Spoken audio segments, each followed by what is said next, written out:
Welcome to the glory of Lord God. जैसा कि आप जानते हैं कि रेवलेशन की डीप स्टडी चल रही है, तो आज हम बात करते हैं कलीसियाओं की। जो 7 कलीसियाएं, उनमें से पहली 4 कलीसियाएं इफिसुस, सुमरना, पेर्गमुम और थियातीरा। तो ये प्रेरितों के समय से लेकर 16वीं शताब्दी तक की शुरुआत तक के युगों को ये दिखाती हैं, दर्शाती हैं। और अंतिम 3 कलीसियाएं उनके वर्तमान समय की विशेषताएं बताती। तो सार्डिस की जो कलीसिया थी, सार्डिस के जो लोग थे वो पाखंडी थे, लूथरन थे। फिलाडेल्फिया के जो लोग थे वो नेक लोग थे, कैल्विनिस्ट थे। और लाउदिकिया के जो हैं वो लापरवाह लोग थे, एंग्लिकन थे। 19वीं और 20वीं सदी के डिस्पेंसेशनलिस्ट व्याख्याताओं का तर्क था कि प्रकाशित वाक्य का अधिकांश हिस्सा भविष्य से संबंधित है, लेकिन उन्होंने प्रकाशित वाक्य 1:3 को पढ़ते समय चर्च के ऐतिहासिक दृष्टिकोण का उपयोग जारी रखा। इस अभ्यास ने उन्हें इन अध्यायों को वर्तमान युग की स्थितियों की सटीक भविष्यवाणी के रूप में मानने की अनुमति दी। उन्हें यह आश्वासन दिया कि डिस्पेंसेशनलिस्ट व्याख्याकारों का तर्क था कि इफिसुस प्रेरितों के समय का चर्च है, 30 ईस्वी से लेकर 100 तक। स्मुर्ना रोम के द्वारा सताया गया चर्च था, 100 से 313 ईस्वी तक। पेर्गमुम राज्य समर्थित यानी कि अंडर गवर्नमेंट, और विधर्मी थियातीरा पोप का चर्च था, 590 से 1517 तक। सार्डिस सुधार का चर्च था, क्योंकि कुछ ही लोग शुद्ध बचे थे, 1517 से 1790 तक।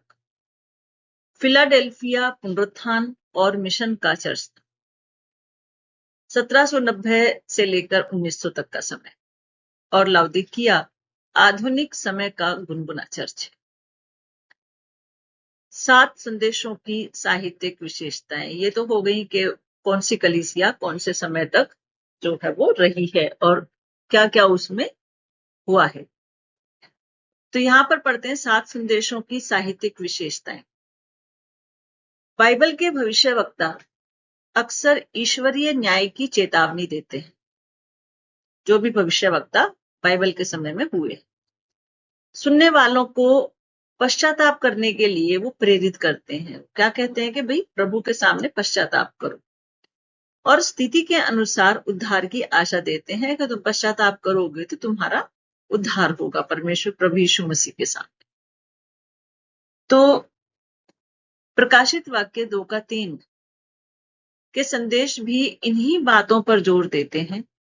यूहन्ना ने मसीह के संदेशों को लिखित रूप से दिया, जैसा कि इजराइल की परंपरा में कुछ भविष्यवक्ता भी ऐसे किया करते।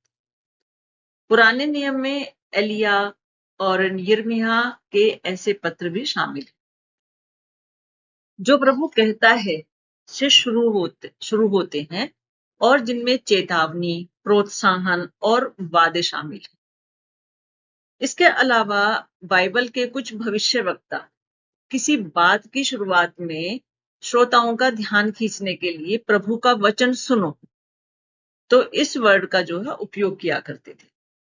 प्रकाशित वाक्य इस पैटर्न को थोड़ा बदलकर हर संदेश के अंत में ध्यान खींचने के लिए कहता है कि जिसके कान हो वह सुन ले। दूसरी बात, ये संदेश शाही फरमानों जैसे हैं, जो मसीह की संप्रभुता को दर्शाते हैं। पुराने नियम में प्रभु इस प्रकार कहता है, वाक्यांश का प्रयोग केवल भविष्यवक्ता ही नहीं बल्कि राजा भी करते थे। कभी राजा सीधे बात करता था, तो कभी दूतों के माध्यम से संदेश भेजता था। इस तरह के संदेश मिस्र में मोआब, सीरिया, असीरिया के राजाओं के द्वारा भी दिए जाते थे। फारस के राजाओं के शाही फरमानों और रोमन सम्राटों के आदेशों में इस तरह की भाषा का प्रयोग होता था। इसके विपरीत, इसके उलट में प्रकाशित वाक्य में जो बोल रहे हैं वे पृथ्वी के राजाओं के शासक हैं। 7 कलीसियाओं को भेजे गए संदेशों के मुख्य विषय। ये संदेश मसीह को एक ऐसे व्यक्ति के रूप में चित्रित करते हैं जो हर कलीसिया की परिस्थितियों को जानता है। प्रकाशित वाक्य 2 का 1 जो दीवट के बीच चलता है। अब ये वचन है जो दीवटों के बीच में चलता है। प्रकाशित वाक्य 2 का 13 वह जानता है कि लोग कहाँ रहते हैं। बार बार कहा गया वाक्य मैं जानता हूं, मैं जानता हूं। तो हर कलीसिया के बारे में मसीह आकलन की शुरुआत करता है। मतलब हम क्या सीख रहे हैं, हमें कहाँ कठिनाई हो रही है, ये सारी जानकारी बिल्कुल स्पष्ट रूप से मसीह के पास। कुछ मामलों में वह हमारे कष्टों को, गरीबी को, सहनशीलता को जानते हैं। कौन जानते हैं? प्रभु यीशु मसीह। दूसरे, वह हमारी विफलताओं को कि हम कहाँ फेल हो रहे हैं, लापरवाहियों को, आध्यात्मिक मृत अवस्था को जानते हैं। इसलिए मसीह का ज्ञान आराम देने वाला और परेशान करने वाला दोनों है। आराम देने वाला इसलिए क्योंकि छिपे हुए पाप उनके सामने उजागर हो जाते हैं, यानी कि छोटी से छोटा पाप भी जो है वो प्रभु यीशु मसीह के सामने, परमेश्वर के सामने उजागर हो जाता है। एक बार या बार बार आने वाला विचार पश्चाताप का आह्वान करता है। इफिसुस से कहा गया था कि याद रखें कि वे कहां से गिरे और पश्चाताप करें। प्रभु यीशु मसीह इफिसुस की कलीसिया से कहते हैं, जैसा कि हम प्रकाशित वाक्य की पुस्तक में पढ़ते हैं, कि तुम याद रखो कि तुम कहां से गिरे हो और पश्चाताप करो। और परगमुम की कलीसिया से क्या कहते हैं कि परगमुम को पश्चाताप करना होगा, अन्यथा मसीह के न्याय का सामना करना पड़ेगा। थियातीरा को चेतावनी दी गई है क्योंकि कुछ लोग अपने कामों के लिए पश्चाताप करने से इनकार करते हैं। प्रकाशित वाक्य 2 का 21-22। सार्डिस को जागना होगा, सार्डिस की कलीसिया को याद रखना होगा कि उन्हें क्या मिला है और पश्चाताप करना होगा। तो प्रकाशित वाक्य 3 का 3। लाउदीकिया को गंभीर होने और पश्चाताप करने का आग्रह किया गया है, क्योंकि मसीह जिनसे प्रेम करते हैं उन्हें सुधारते हैं और उन्हें अनुशासित करते हैं, यानी कि उनको थोड़ा टाइट करते हैं। ये नहीं कि प्यार प्यार में जो है बिगड़ जाए, उनको दंडित भी करते हैं, अनुशासित करते हैं। ये संदेश यह मानकर चलते हैं कि ईश्वरीय चेतावनियों का उद्देश्य केवल सजा की घोषणा नहीं है, बल्कि बदलाव लाना है। परमेश्वर ये नहीं चाहते कि इन्हें सजा मिले, परमेश्वर चाहते हैं कि ये अपने अंदर से बदलाव लेकर आए, रूपांतरित हों। कलीसियाओं को धीरज धरने के लिए भी बुलाया गया है। और बार बार जो है जब हम बाइबल पढ़ते हैं तो धीरज धीरज धीरज इसके बारे में परमेश्वर ने बार बार के मेरे आने तक तुम धीरज रखो, धैर्य रखो। स्मुरना के विश्वासियों को मृत्यु तक वफादार रहने का आग्रह किया गया है। प्रकाशित वाक्य 2:10। फिलाडेल्फिया को प्रोत्साहित किया गया है कि जो उनके पास है उसे मजबूती से पकड़े रहें, ताकि कोई उनका मुकुट छीन ना ले। प्रकाशित वाक्य 3:11। अन्य लोगों को निर्देश दिया गया है कि वे तब तक दृढ़ रहें जब तक मसीह ना आ जाए। प्रकाशित वाक्य 2:25। सहनशीलता को निष्क्रिय हार के रूप में नहीं, बल्कि दबाव, प्रलोभन और संघर्ष के बीच मसीह के प्रति सक्रिय वफादारी के रूप में दिखाया गया है। हर संदेश जय पाने वाले के लिए एक वादे के साथ समाप्त होता है, और ये वादे बाइबल की विभिन्न छवियों का उपयोग करते हैं। जय पाने वाला जीवन के वृक्ष से खाएगा, प्रकाशित वाक्य 2:7। और दूसरी मृत्यु से बचेगा 2:11। गुप्त मन्ना और एक नया नाम लिखा हुआ सफेद पत्थर पाएगा 2:17। प्रकाशित वाक्य। उसे राष्ट्रों पर अधिकार और भोर का तारा दिया जाएगा। प्रकाशित वाक्य 2:26 से 28। उन्हें सफेद वस्त्र पहनाए जाएंगे और पिता के सामने स्वीकार किया जाएगा। 3:5। वह परमेश्वर के मंदिर में एक खंभा बनेगा और परमेश्वर का नाम धारण करेगा। 3:12। और मसीह के साथ उसके सिंहासन पर बैठेगा। 3:21। ये वादे विश्वासियों को प्रोत्साहित करते हैं कि वे अपने वर्तमान संघर्षों को परमेश्वर के भविष्य के न्याय और आशीष के प्रकाश में देखें। इसलिए ये संदेश मसीह की चेतावनी और भविष्यवाणी दोनों भूमिकाओं में काम करते हैं।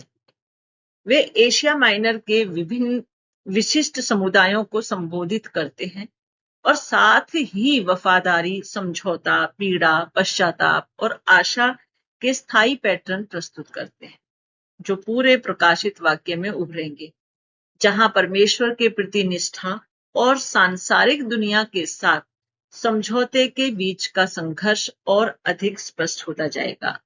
जो मर गया था और जो जीवित हो उठा है, दो-धारी तलवार, आग की ज्वाला जैसी आंखें और कांसे जैसे पैर, ये सब शुरुआती दर्शनों के लिए दिए गए। लेखक 7 आत्माओं और आमीन, विश्वास योग्य और सच्चा गवाह, परमेश्वर की सृष्टि के शासक का उल्लेख करके इस शैली में बदलाव लाता है।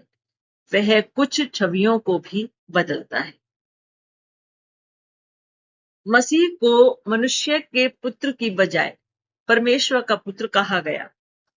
उसके पास न केवल मृत्यु और अधोलोक की कुंजियां हैं, बल्कि दाऊद की भी कुंजी उनके पास है। प्रकाशित वाक्य 1:18 और 3:7।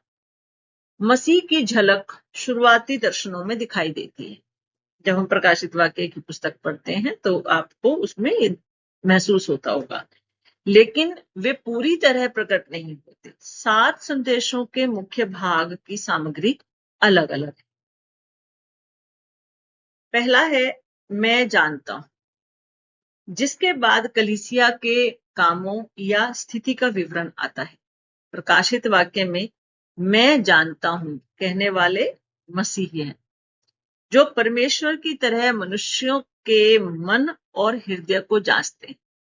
प्रकाशित वाक्य 2:23 और 5:12, जहां दूसरे कंगाली देखते हैं, जहां लोग ये सोचते हैं कि हम तो कंगाल हैं, कंगाली देखते हैं, वहां मसीह जो है आत्मिक धन को देखते हैं। वो भौतिक रूप से ये देखते हैं, लेकिन मसीह जो है हमारी आत्मा के धन को देखते हैं, आत्मिक धन को देखते हैं।